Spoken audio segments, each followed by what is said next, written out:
Now, this is a very interesting topic, sent to us by Brent Whiteside. Check out Brent Whiteside on YouTube at Barks.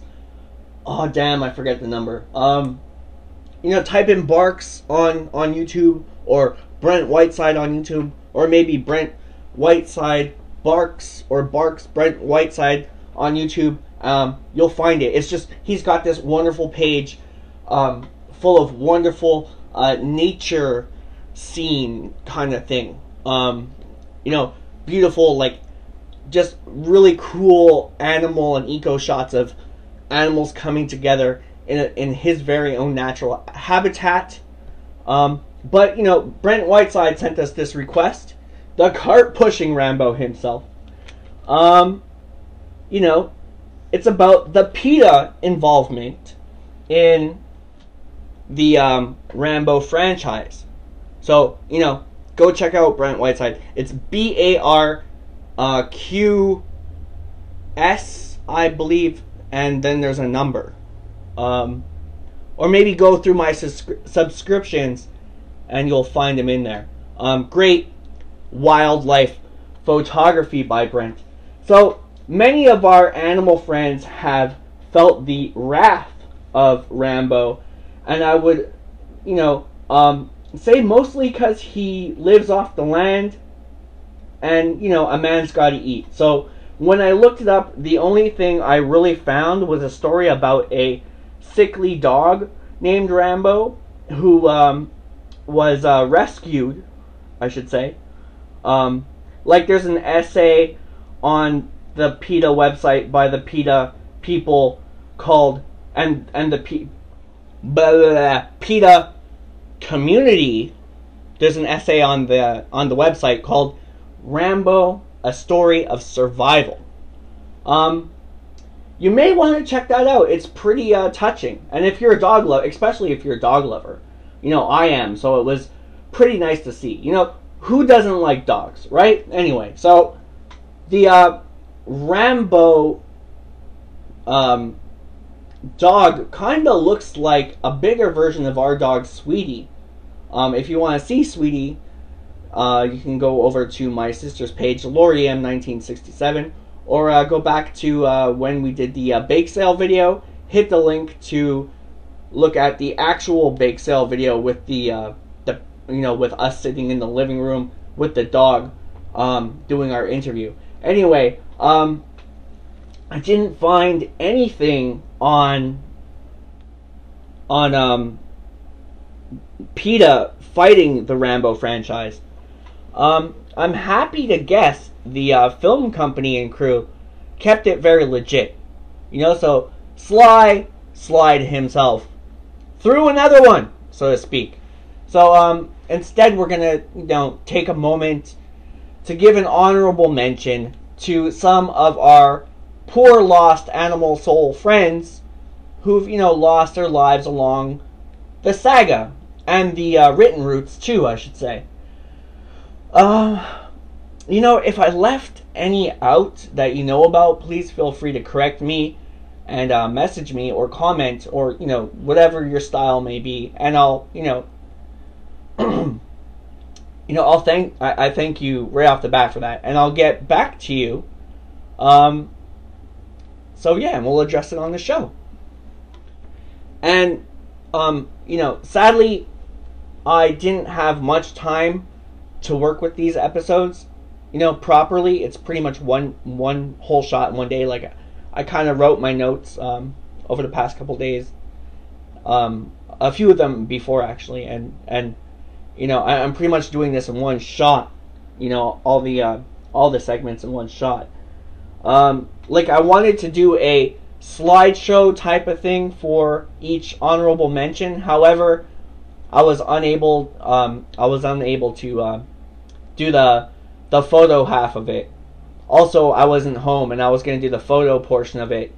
When I was away, I brought my Rambo box set with me, but then the batteries, I didn't have. I kind of wasn't able to get my hands on the batteries for the remote. So, sad to say that the last minute photo shoot wasn't able to happen. So we're just going to keep this awesome Rambo 2 screenshot here rolling. So, let us begin. In boot camp, there were countless cattle, and I want to say other animals too, if I recollect properly, that Rambo and his team had to gut and crawl into and bathe in their blood from the 1972 novel by David Morrell. Also, there was the snake tossed down into his prison camp hole, which he ate alive, actually. And there was that owl he shot and ate, as well as the hundreds of man-eating beetles that he pulped, and the dozens of bats he killed with his bare hands in the dark. Zachary Oberzon also covered these in his visionary classic film, Flooding with Love for the Kid. In the 82 Stallone vehicle, Sly spearheaded that boar who escaped filming, off the back of a truck and into the woods. Is this possibly a cover-up? Maybe Sly was eating the real thing in the movie, and they said he lost the boar. Because he did say he wanted to kill something in the commentary. But anyway, a few of those rats, in the udders of the mine look to be drowned, crushed, or squished. You never know. Also, if you get the chance to check out Oberzon's movie, Zachary's movie, the way he comes up with the animals is brilliant. You gotta see that.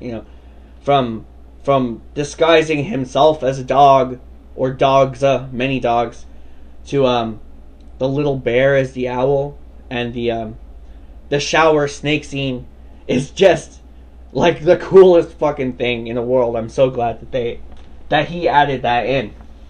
So in First Blood Part 2, Rambo strangled that snake, and Peter Cosmatos had some cool things to say about that snake, even though they weren't very flattering to that snake. Like, it kept on going limp, and they tried to use a fake one, and yada yada yada. Sorry. And that poor chicken used to create the elephant grass fire trap. Wow. And I'm pretty sure that was in the Cameron script too, possibly the Morrell novelization as well. Rambo 3 saw the pragmatic demise of many, many, many horses. Very martyristic, especially in those two battle scenes. If you go back and look, you'll see them all scattered here and there, as well as the sheep from the sheep tossing game. The novelization actually had a leopard killed. They don't show it, like, they don't really come across to showing it, but its oil is used and mixed with lamp ash for camouflage, and at the same token to keep the German shepherds away. So who could forget that big fish Rambo shoots in Part 4? And the one from the trailer, the great shot in the trailer that he gives to passing peasants on the river. Also in the Rambo 3 novelization by David Morrell, there's a scene where Rambo is pretty much quartered, like they tie ropes around him and use the horses to try and pull him apart. So Rambo has to fight the strength of the horses. I don't know if you can count that in there, because the horses didn't die, but Rambo really went for it. Also, some of their horses that they were traveling with almost died during a vicious, vicious, vicious sandstorm. If you haven't read the Rambo 3 novelization, go back, because it's a completely different movie. In my opinion, a better movie. And we're going to get to that in Season 3. So, I'd also like to address the many dogs that died But first, also in the Rambo 3 novelization, I think there was another horse death, like a more vicious horse death. I might be getting that wrong. I'm pretty sure one gets sawed in half by a chopper, like a fighter helicopter. Anyway, I'm not too sure. I could be wrong. I could be thinking of something else. But yeah, let's point out the many dogs taken out by that massive tall boy TNT bomb dropped in World War II that Rambo uses as a trap in Rambo 4. Also from First Blood 82, there were the shot Dobermans, with badass Rambo stabbing the last one to death in one shot, mind you. The 72 novel of the same name also saw the demise of many dogs. One by gut shot, from a gun. Rambo shot one in the gut. And then killed by the owner. I think it was Orville killed him. Or someone else. Someone else killed the dog. The rest went over a cliff to be splattered on the rocks below, alongside a deputy. The deputy also went over. You can check out our Blood 72 review for that. So that could be it for now. I may be wrong. I don't know. I may be missing a couple. Let me know if I am, and we'll bring it up on the show. So thank you, Brent, for the requests.